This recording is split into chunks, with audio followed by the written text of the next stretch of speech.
at ay titingnan natin is ilan sa mga numero na nangyari ng first set.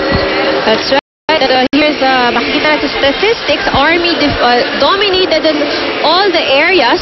You know, attacks, blocks, service ace, although they committed more errors kesa sa Philippine Air Force, but they managed to make up for it kasi nga naging consistent din sila sa kanilang atake.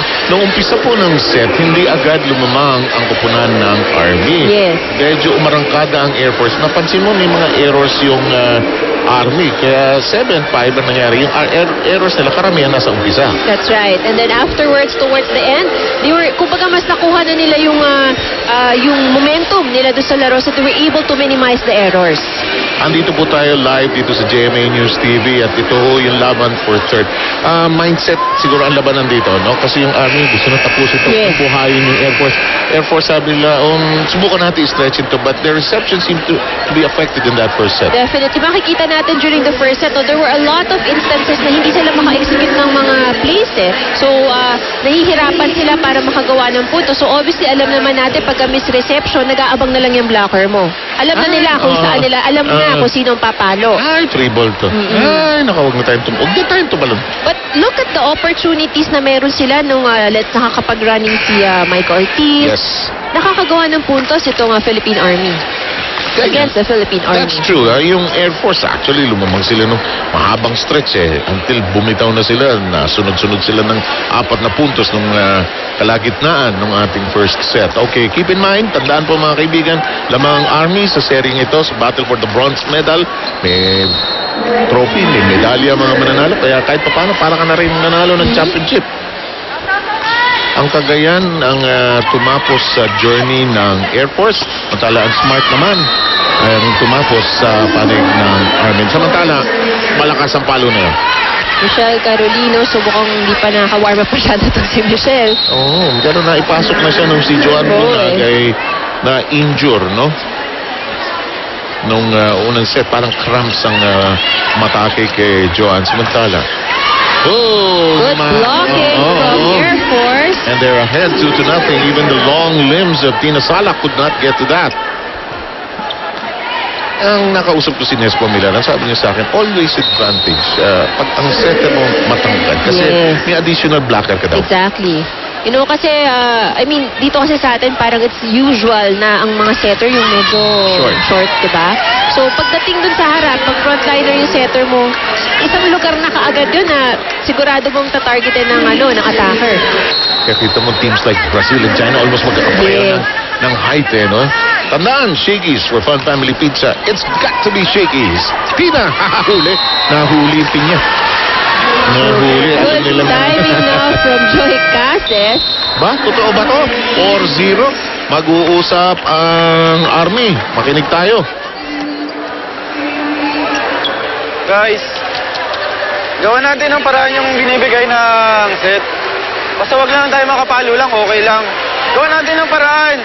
Misreceive na nga itatapon pa din natin. Huwag yung perapan yung kasama nyo. Oy, makinig mo na kayo. Hindi pa tapos ang laro, Ayaw nyo magseryoso kasi. Hindi. Let's go!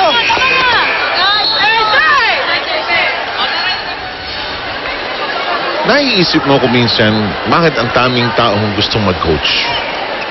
Mahirap mag-coach. Mahirap yan, mahirap. Kung minsan ayaw makinig, ayaw sumunod. You know, sometimes it can be so frustrating. Kasi meron kang gustong mangyari, tapos pag nakikita mo hindi na nangyari, nakaka-frustrate. Naramdaman mo yung timeout na kay Rico de Guzman na medyo walang nakikinig.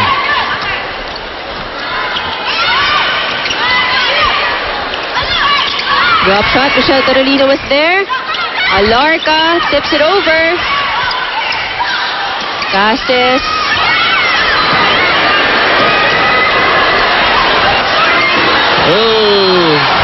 And Cases earns another point for Philippine Air Force. Totoo ba ito? Meron ba nangyayari sa signal natin? Wala naman ata, no? 5-0. Yeah, it is 5-0. Ito gusto ko tong angulo na ito kasi kikita mo yung blocking. Yeah. Kita mo yung lundagan You know, pag ang mga teams nagsascout ng mga kalaban, yun yung angulo na kinukunan nila Hindi yung gitna, Hindi yung gitna. Rexona antiperspirant deodorant. It won't let you down. And 6-0. Order na akong pizza. Mukhang may seryoso tong Air Force. Ano ha? May Yeah. ibig sabihin. Yeah, that was a service ace from Wendy Semana. That's another good serve. Good reception this time from Balsa de Otto Carolino. Totoo ba to? 7-0? Poor reception there from Gonzaga. Nandun na siya eh. Kaya lang nagkamali na angat ng bola. Para sinasabi ng Air Force, oy, Cagayan, smart, mag-antay kayo, hindi pa kami tapos. Kala nyo mabilis to ha? Huwag niyo kaming madaliin. Gusto pa naming maglaro, actually. Semana. May breakdown ng Army, ha? Oh, tinasukan ni Carolino. Carolino right in the middle. All you need sometimes, Ivy, is 1 point up. Then Yeah. let's go. Let's get back to business. By the way, I failed to mention that Nene Bautista is already in the middle para sa koponan ng Army. So Dakis is sitting this set out. Carolino ginawa. Nakita mo yung turn ni Carolino ha? Woo, what a turn! So nakaharap siya sa likod. Actually nakaharap pala siya sa likod ng Yeah. net, di ba? Tapos pinalo, puntos pa. Parang ballerina, akala mo iseset, tas iniikot talaga eh. Salak ang serve niya nilalaro ngayon. Sa gitna tayo, Casas tinaas. Carolino sabi, bigay mo sa akin to. Pero ginawa, nagpunta kay Alarca. Tinaas ang bola. Go to Yonko. Oh, ang lalim ng mga dig ngayon ha. Nagkagulo sa likod. Si Balmaceda yung nakakuha ang libero. Uy, ang lalalim ng dig na pinipick up ng mga player natin. Patay! Buhay na naman ang Army. 3 straight points. I think that would have gone outside already kasi agree. mataas na kuha ni Judy E. Caballero. But nevertheless, it's a point for the Philippine Army. Watch this. Rexona antiperspirant deodorant. It won't let you down. 7-3 ang bilang natin. 3 serving. And 3 straight points by the Army since it was 7-0. Itinaas ang bola. Carolino. Kargado yung palo ng Ali. Casas straight into the net. The point goes to the Philippine Army. Totoo ba to, Ivy? 7 straight points ang Air Force. Ngayon, 4 straight points naman itong Army. May natutulog sa pansitan, magkabila. Axel, official outfitter of the Shakey's V-League. Just happens in a game. You don't know why sometimes. Sabi nga nila, bilog ang bola. Oo nga. Diba yung team, sinasabi, oy, receive.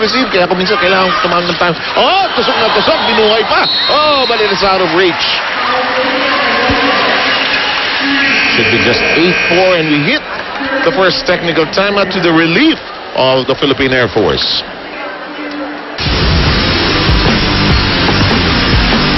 Retrata na. Sumabay ang kayang sumabay.